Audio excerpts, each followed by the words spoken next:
Good afternoon साथियों, मैं अनुराग कुमार।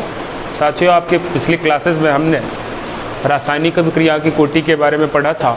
आज हम अब आगे करते हैं केमिस्ट्री में, मतलब आगे बढ़ते हैं और हमारा नेक्स्ट टॉपिक है अनुकता। किसी रासायनिक अभिक्रिया की अनुकता, जिसे इंग्लिश में कहते हैं मॉलिक्यूलरिटी ऑफ अ रिएक्शन।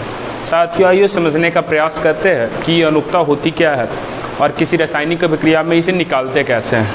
चलिए शुरू करते हैं हम अपने वीडियो को। साथियों, ये अनुकता, इसे इंग्लिश में कहते हैं मॉलिक्यूलरिटी। ये होता क्या है? तो किसी रासायनिक अभिक्रिया में भाग लेने वाले अभिकारक, ये पॉइंट याद रखना इम्पोर्टेंट कि ये किसके अणु हैं? अभिकारक के अणु। सिर्फ हमें कैलकुलेट करना है अभिकारक के अणुओं को। अभिकारक के अणुओं की संख्या को ही हम क्या कहते हैं? अनुकता कहते हैं।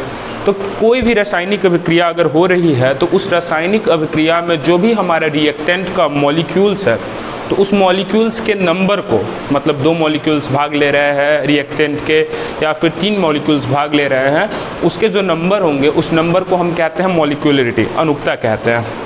देखते हैं कुछ एग्जाम्पल के द्वारा। जैसे अगर पूछा जाए, मान लीजिए कोई एक रासायनिक अभिक्रिया हमने लिखा है एज एग्जाम्पल, ए कन्वर्ट हो रहा है सी में।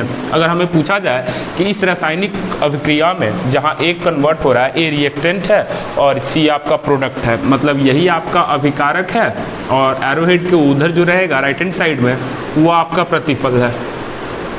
अगर पूछा जाए इस रासायनिक अभिक्रिया में अनुकता कितनी होती है, तो साथियों हमें सबसे पहले देखना है अभिकारक के अणु को। तो अभिकारक हमारा ए है और ए के आगे कुछ नहीं है, तो मतलब एक अणु है, मतलब ये यूनिमॉलिक्यूलर रिएक्शन है। ये हमारी इस अभिक्रिया की मॉलिक्यूलरिटी कितनी होगी? 1 होगी, मतलब इस अभिक्रिया की अनुकता 1 है। अब साथियों दूसरा एग्जाम्पल मैंने लिया यहाँ पे A+2B एरोहेड 2C + 3D। अब हमें पूछा जाए इस रासायनिक अभिक्रिया में अनुकता क्या है, तो साथियों यहाँ पे एक से अधिक अभिकारक मौजूद है, A और B, जहाँ पे A के एक मॉलिक्यूल्स एक अणु भाग ले रहे हैं और B के 2 मॉलिक्यूल्स भाग ले रहे हैं। तो साथियों अगर टोटल अणुओं की संख्या को कैलकुलेट किया जाए, याद रखना हमें कैलकुलेट करना अभिकारक के अणुओं को, तो हमारी अनुकता कितनी हो जाएंगी? यहाँ पे 2 और 1 3 हो जाएंगी। यहाँ पे अनुकता हमारी कितनी हो गई? 3 हो गए। वैसे ही अब आते हैं नेक्स्ट एग्जाम्पल जो हमारा है H2 + Cl2। अल्ट्रावायलेट रे के प्रेजेंस में ये रिएक्शन होगी और कन्वर्ट होगा आपका HCl में।